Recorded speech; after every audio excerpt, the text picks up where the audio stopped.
안녕하세요. 오늘도 서연살롱을 찾아주셔서 감사합니다. 저는 용인에 사는 50대 후반의 여성이에요. 어릴 적 저는 과일 가게를 하시는 부모님과 셋이서 단란한 분위기 속에서 자랐어요. 20여 평의 붉은 벽돌 빌라 전세에서 조금은 빠듯한 생활이었던 것 같아요. 부모님은 제가 그런 걸 느끼지 못할 만큼 낙천적이셨어요. 경제적으로 풍족하지는 않지만 단란하고 즐거웠던 저희 집은 엄마 아빠가 어느 날 갑자기 교통사고로 돌아가시면서 깨져버렸답니다. 동네 시장 상인회에서 단풍놀이를 갔는데 오는 길에 고속버스가 빗길에 미끄러지면서 난 사고였다고 해요. 저희 집뿐만 아니라 동네 전체에서 가족을 잃은 사람들, 다친 사람들이 많이 나와서 한동안 통곡 소리가 끊이질 않았어요.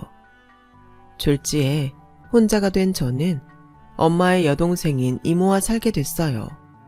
중학교 1학년이던 제가 혼자 상복을 입고 조문객을 맞는 걸 본 이모는 눈시울을 붉히면서 은영아, 이제부터 이모하고 살자. 이모부도 좋다고 하셨어. 어린 게 혼자서 이게 무슨 고생이야. 아우 세상에. 언니랑 형부는 어쩌다가 이런 이쁜 딸을 놓고 먼저 가버린 거야. 하며 저를 꼭 안아주셨고 그때서야 저도 꾹 참고 있던 눈물을 터뜨리고 말았어요. 갑자기 부모님을 잃고 어안이 벙벙했는지 한동안 울지도 못하고 있었거든요. 이모는 저한테 어려운 보험금 문제나 저희 집 전세금 빼는 것도 다 도와주셨어요. 저희 집은 지방이었고 이모네는 서울이었기 때문에 저는 전학을 가야 했어요. 엄마 아빠가 갑자기 제 옆에서 사라진 것도 서러운데 학교까지 옮기고 친구들을 못 본다고 생각하니 너무 속상했어요. 이모와 이모부는 저한테 잘해주려고 애쓰셨지만 저는 한동안 말도 잘 안 하고 밥도 잘 안 먹었어요. 그런데 저희 반 몇몇 애들이 저에게 자꾸 말도 시키고 같이 매점도 가고 숙제도 같이 해주더라고요. 저는 조금씩 기운을 차렸고 얼마 안 가 다시 웃으며 지낼 수 있게 됐어요. 반 아이들과도 금방 친해졌고요. 어느 날 제가 친구들하고 장난치다가 깔깔 웃었더니 제 짝이 이제 니네 엄마 한시름 놓으셨겠다. 실은 우리도 네가 처음에 어두워 보이고 말도 안 해서 걱정했거든. 나를 걱정했어? 근데 우리 엄마라니? 엄마를 알아? 너 전학 오고 얼마 안 돼서 학교에 오셨어. 아, 이거 말하지 말라고 하셨는데. 뭐, 지금은 네가 괜찮으니까 얘기해도 되겠지. 친구 얘기를 들어보니 이모는 학교에 찾아와서 저와 가까이 앉는 친구들한테 맛있는 걸 사주시면서 저를 부탁하셨다고 해요. 제가 갑자기 서울로 이사 오게 돼서 적응 못하고 있다며 잘해달라고요. 이모도 형편이 좋은 편이 아니었는데 그렇게 저를 신경 써주신 게 너무 고마웠어요. 이모, 우리 반 애들 만났었다며. 근데 엄마라고 했어? 들었구나. 미안해. 많이 놀랐지? 이모랑 산다고 하면 혹시 놀리는 애들이 있을까봐 그랬어. 멋대로 엄마라고 해서 미안하다. 아니야. 나 위해서 거짓말까지 했는데 내가 왜 화를 내. 정말 고마워 이모. 저는 이모랑 이모부한테 걱정이라도 끼치지 말아야겠다고 마음먹었어요. 그래서 학교에서도 집에서도 밝고 명랑하게 지냈죠. 이모부는 자동차 영업을 하셨고 이모는 간호조무사로 일하셨어요. 두 분 사이에는 자식이 없었어요. 저는 어느 날 새벽 잠결에 화장실을 가다가 이모 부부가 하는 얘기를 들었어요. 은영이 우리가 자식처럼 키우자. 우리도 애 없어서 그동안 쓸쓸했잖아. 당신 정말이야? 나 그 얘기 너무 하고 싶었는데 당신이 어떤 마음일지 몰라서 망설였거든. 은영이 데려올 때도 당신이 얼른 그러자고 해줘서 얼마나 감동했는데. 무슨 소리야. 당신 언니가 남긴 소중한 핏줄이잖아. 당신한테 소중하면 나한테도 그래. 라는데 너무 고맙고 마음이 놓여서 방에 가서 이불을 쓰고 펑펑 울었어요. 그동안 저도 모르게 긴장하고 있었고 혹시 나를 거추장스러워하면 어쩌나 그런 마음이 조금은 있었거든요. 저는 그런 이모 부부의 사랑에 보답하는 사람이 되자고 마음먹었죠. 학교에서 친구들과도 더 잘 지내고 공부도 나름 열심히 했어요. 따뜻하고 마음 좋은 이모부와 다정한 이모와의 생활은 매일매일이 행복했어요. 저는 부모님을 잃은 아픔을 조금씩 치유할 수 있었고요. 두 분이 늙으시면 제가 꼭 모시고 살 거라고 다짐을 할 만큼요. 하지만 제가 고1이 됐을 때 비극은 또다시 예고도 하지 않고 저희 집에 들이닥쳤어요. 자동차 매매 때문에 출장을 갔던 이모부가 갑자기 쓰러지셔서 심근경색으로 돌아가셨어요. 저와 이모는 너무 충격을 받아서 장례식 내내 통곡만 했어요. 장례식이 끝난 후에 이모는 저에게 은영아, 이제 우리 둘밖에 없다. 너 건강해야 돼. 알았지?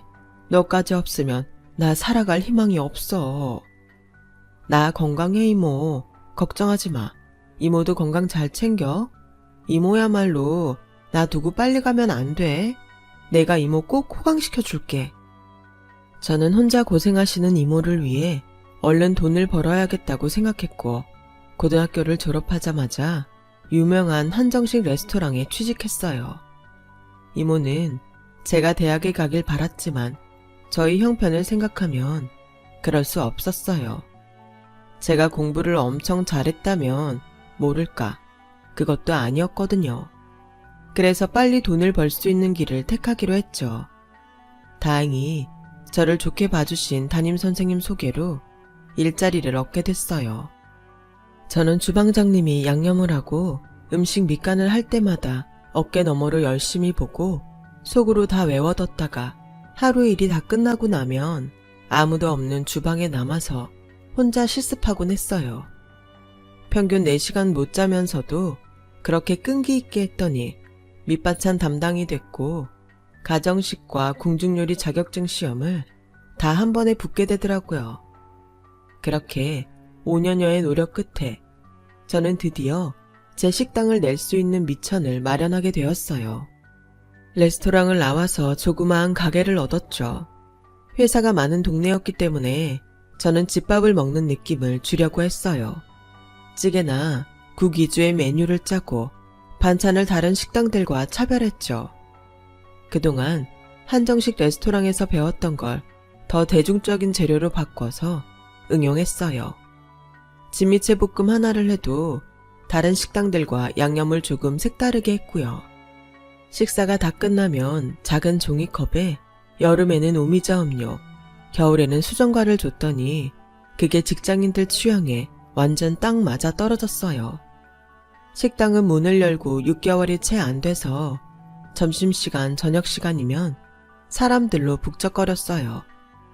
점심시간이 1시간밖에 되지 않는 직장인들은 기다리는 게 길어지니까 미리 전화를 해서 자리를 예약하기까지 하더라고요.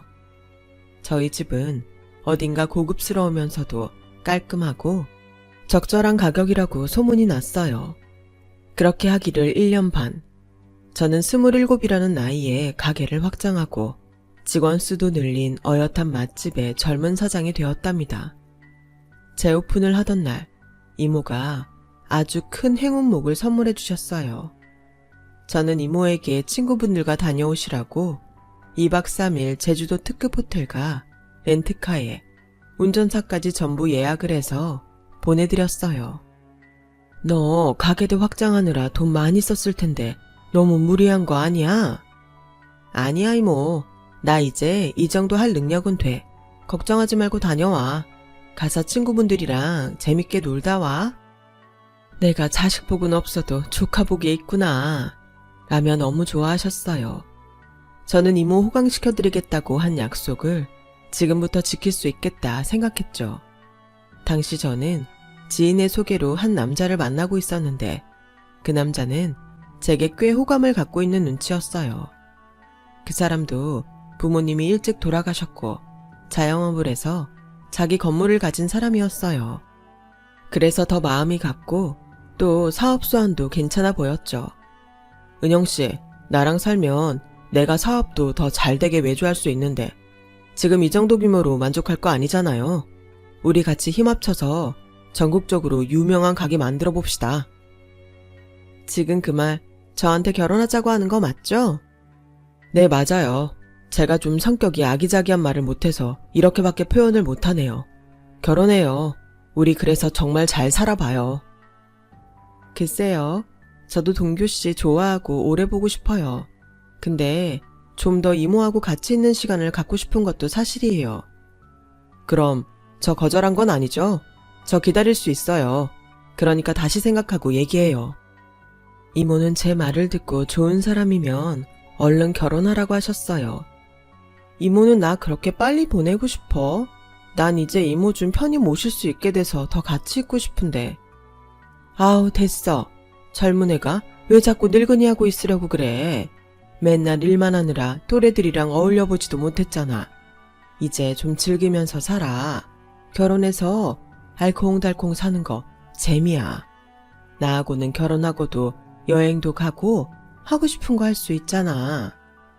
라며 적극적으로 밀어주셔서 결혼하기로 했는데 어쩐지 마음이 불편했어요. 그때는 목표 하나를 이루자마자 갑자기 결혼이라는 걸 하게 돼서 여유가 없어서 그런 거라고 생각했는데 지금 보니 일종의 예감이었던 것 같아요. 결혼하고 한 달은 정말 좋았어요. 그것도 다 그 남자가 저의 환심을 사려고 열심히 소유를 한 것이었지만 당시에는 나처럼 행복한 신혼생활 하는 사람이 몇이나 될까 싶을 정도로 매일 저에게 이벤트를 해주고 주말마다 선물을 사서 들어왔어요. 적당히 해. 맨날 이렇게 받기만 하면 나중에 한번 빼먹는 거 가지고 엄청 서운해질 것 같아. 그럼 그때 2배로 더 해주면 되지. 그런 건 걱정하지 마. 아, 맞다. 내가 이번에 새로 건물 사는 거 있잖아. 그거 당신하고 공동명의로 하고 싶어서 그러는데 도장 좀 주라. 당신이 애써서 번 돈으로 사는 건데 왜 나랑 공동명의를 해. 됐어. 우리 이제 부부잖아. 운명 공동체라는 말이 왜 있겠어? 우리는 한 배를 탄 거라고. 뭐든 같이 해야지.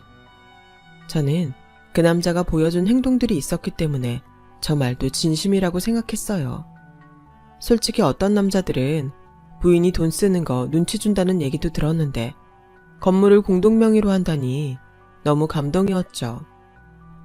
당신은 가게 때문에 많이 바쁘잖아. 도장 주면 내가 해놓을게. 걱정 말고 푹 쉬고 일할 준비해. 그렇게 제 도장을 가져간 남편은 나중에 공동명의로 된 계약서를 보여주며 나중에 같이 건물을 보러 가자고 했어요. 가게 잠깐 비울 수 있는 날 있으면 가자. 근데 내 도장은? 아, 맞다. 내가 사무실에 놓고 깜박하고 안 가져왔네. 내일 가져올게. 그러고도 남편은 며칠 동안 계속 도장을 잊어버리고 안 가져왔고 저도 가게 일로 바빴기 때문에 나중에는 도장 받는 걸 깜빡했어요. 한편으로는 남편이 가지고 있는데 무슨 일 있겠나 방심하는 마음도 있었어요. 그리고 얼마 안 돼서 남편은 리조트 부지를 알아보는 친구와 출장을 간다더군요. 얘가 뭐든 나 없으면 일을 못해. 내가 봐줘야 안심이 된다는 거야. 아니, 그래서 어떻게 자기 사업을 하나 모르겠어. 그만큼 당신이 믿음이 간다는 거겠지. 다녀와. 남편은 며칠 있으면 올 거라면서 짐을 이것저것 챙겼고 다음날 제가 일어나기도 전에 나갔더라고요. 그게 그 사람을 본 마지막이었어요.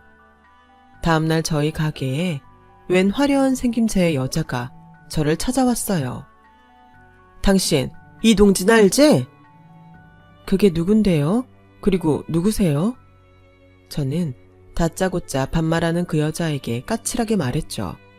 그랬더니 여자는 떨리는 손으로 사진을 꺼내더라고요. 이거 제 남편인데 왜 이 사진을 그쪽이 갖고 있어요? 이 사람이 이동진이잖아. 왜 시치미를 떼? 아니에요. 제 남편 이름은 박동규예요. 그러자 그 여자는 다리를 휘청거리더니 의자에 털썩 주저앉았어요. 혹시 그 남자한테 돈 준 거 있어? 뭐 통장이나 문서 같은 거. 왜 그러시는데요? 무슨 일이에요? 저는 부들부들 떨며 어쩔 줄 모르는 여자를 보자 불안함에 확 휩싸였어요.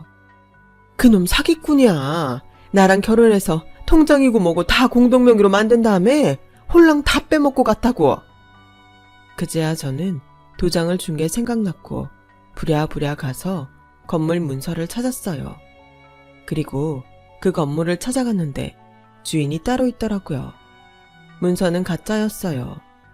며칠 후에는 가게에 또 모르는 사람이 찾아오더니 자기가 제 가게를 샀다는 거였어요. 남자는 제 도장을 가져가서 가게를 공동명의로 바꾼 다음에 팔아버렸더군요. 한순간에 폭풍우가 몰아쳐 다 쓸어가 버린 것처럼 저는 제가 쌓아 올린 것들을 몽땅 잃었어요. 이모는 반쯤 넋이 나간 저를 보며 어쩔 줄 몰라 하셨어요. 미안하다 은영아. 내가 결혼을 재촉하는 게 아니었는데 나 때문에 이게 뭐니? 어쩌면 좋니? 하지만 당시에는 아무 소리도 들리지 않았어요. 너무 기가 막혔고 온몸에 기운이 다 빠져나간 기분이었어요. 부모님을 잃고 이모부도 잃었지만 제게는 음식을 만드는 재주가 있었고 그래서 이제야 이모와 함께 행복해질 거라고 그렇게 굳게 믿었는데 하늘이 저를 버린 게 분명하다는 생각만 들더라고요. 이모는 그런 제가 뭔가 심상치 않게 느껴졌는지 한시도 제 옆에서 떨어지지 않으셨고 잘 때도 제 옆에서 주무셨어요. 몇 달을 그렇게 보낸 어느 날 저는 자다가 이모의 기침 소리에 깼어요. 이모는 무릎도 퉁퉁 붓고 열도 심하게 나고 있더라고요. 알고 보니 낮에 청소 도우미를 하러 갔다가 그 집 화장실에서 미끄러진 거였어요. 응급실에 입원한 이모를 보고 있자니 눈물이 저절로 났어요. 엄마 아빠 잃은 저에게 유일하게 손 내밀어줬던 이모인데 제가 지키지 못해서 이렇게 됐구나 싶어 가슴이 미어지더라고요. 저는 다시 정신을 차리고 갖고 있는 통장을 다 꺼내서 봤더니 변두리에 작은 가게 하나는 낼 돈이 되더라고요. 저는 통장을 들고 나가 여기저기 발품을 해서 겨우 작은 가게를 얻었어요. 이모 집도 팔고 제 가게와 가까운 데에 전세를 얻었고요. 이모 집 사준다고 했는데 오히려 평생 모은 돈으로 산 집 팔게 했네. 내가 다시 일어나서 꼭 다 갚아줄게. 넌 그런 말 좀 하지 마. 가족끼리 뭘 자꾸 갚는다고 해. 우리 그냥 먹고 살 만큼만 벌면 돼. 지난 일 생각하면 너무 억울하고 분하지만 이제 앞으로만 생각하자. 라며 저를 격려해 주셨어요. 가게를 겨우 열긴 했지만 장사는 생각만큼 잘 되지 않았어요. 근처에 초등학교와 중학교가 있었지만 사람이 많이 오지 않더라고요. 몇 달을 허송세월하듯이 자리에 앉아있는 날이 많았어요. 그런데 언젠가부터 초등학생 남자애가 점심에 와서 볶음밥을 시켜 먹더라고요.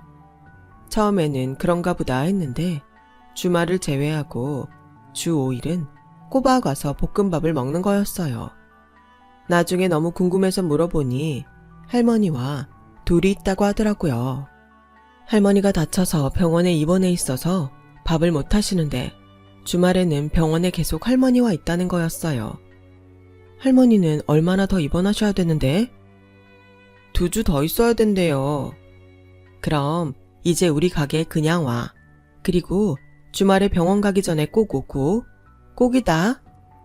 저는 아이에게 매일 집밥을 주듯이 더 정성을 기울여 밥을 차려줬어요. 아침에는 빵을 먹고 저녁은 라면을 먹거나 굶고 잔다더라고요. 저는 그 말에 아이 밥을 더 정성스럽게 챙겨줬고 저녁에도 먹으라고 도시락을 싸줬어요. 주말에는 할머니와 먹으라고 특별식도 만들고 식혜도 해줬죠. 아줌마 정말 고맙습니다. 제가 이거 엄마한테 꼭 말할게요. 엄마가 있었어? 근데 왜 안 오셔? 엄마 지금 미국에서 공부해요. 좀 있으면 오세요. 그러더니 정말 그의 할머니가 태어나고 난 며칠 후에 아이가 엄마와 할머니를 데리고 저희 가게에 왔더라고요. 우리 상현이 너무 잘 돌봐주셔서 감사합니다. 저녁도 해주시고 저 먹을 것까지 신경 써주고 이 은혜를 어떻게 갚나요? 은혜는요, 건강해지셔서 다행이에요. 제가 상현이 엄마예요. 남편하고 이혼하고 아이 집에 맡겨놓고 공부한다고 독하게 굴다가 이런 일이 생겼네요. 정말 감사합니다. 하며 죄 지은 사람처럼 고개를 숙이고 눈물을 글썽이는 아이 엄마에게 공부할 수 있으면 해야죠. 상현이 똑똑해서 다 이해할 거예요. 라고 앞으로도 잘 지내시라고 격려해줬죠. 그리고 몇 달쯤 지났는데 상현이 엄마가 불쑥 찾아왔어요. 저희 선배가 백화점 임원인데 거기서 식품 매장에 들어올 고급 반찬 가게를 찾는데요.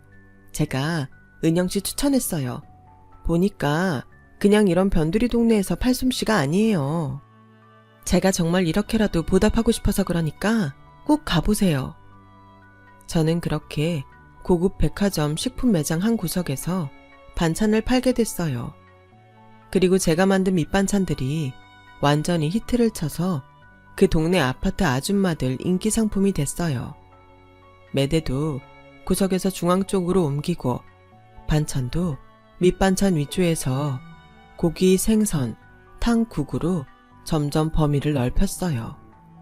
특히 저희 소불고기가 폭발적으로 인기를 끌어서 백화점에서도 매상이 많이 올랐다며 엄청 좋아했죠. 저는 음식 질이 떨어지지 않도록 심혈을 기울여 언제나 더 좋은 품질의 반찬을 내보였고, 그런 제 마음이 통했는지 단골도 많아지고 다른 지역에서도 반찬을 사러 왔어요. 그리고 5년 만에 백화점 반찬 매대와 함께 그 지역에 식당을 냈고 얼마 안 돼서 동네 맛집으로 자리를 잡았어요.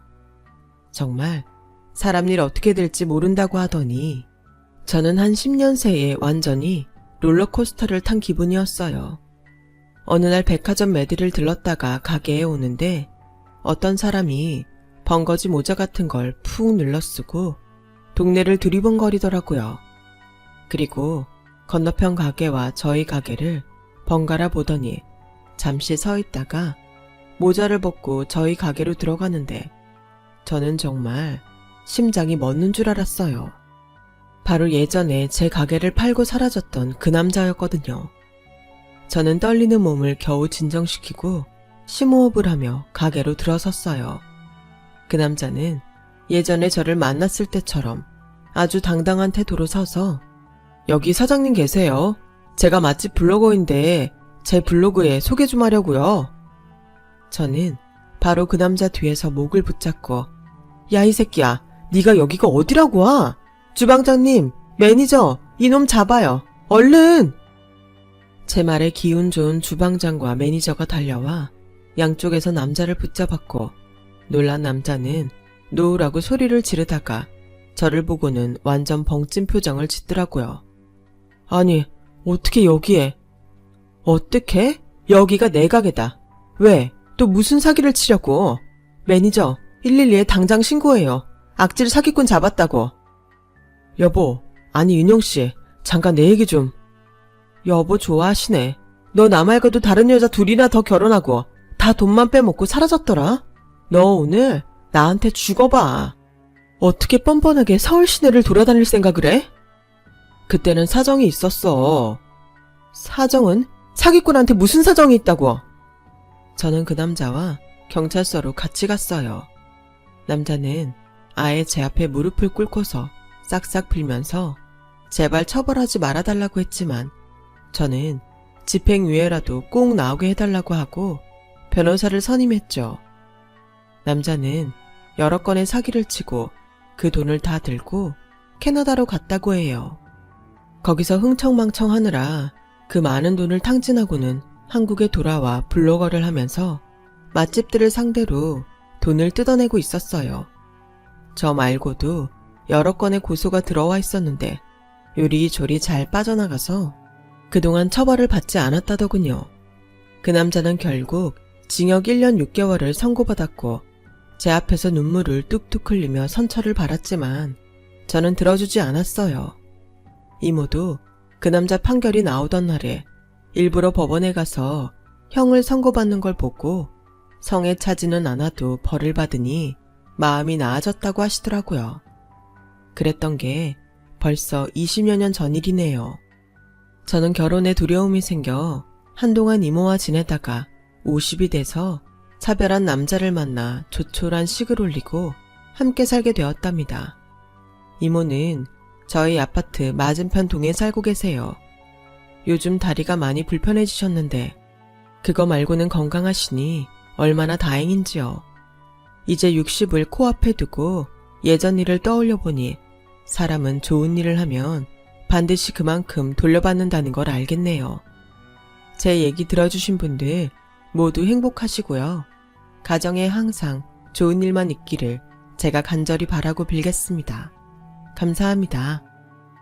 여러분, 사연 댓글에 응원과 현명한 조언 부탁드려요. 좋아요와 구독은 저에게 큰 힘이 됩니다. 오늘도 좋은 일 가득하세요.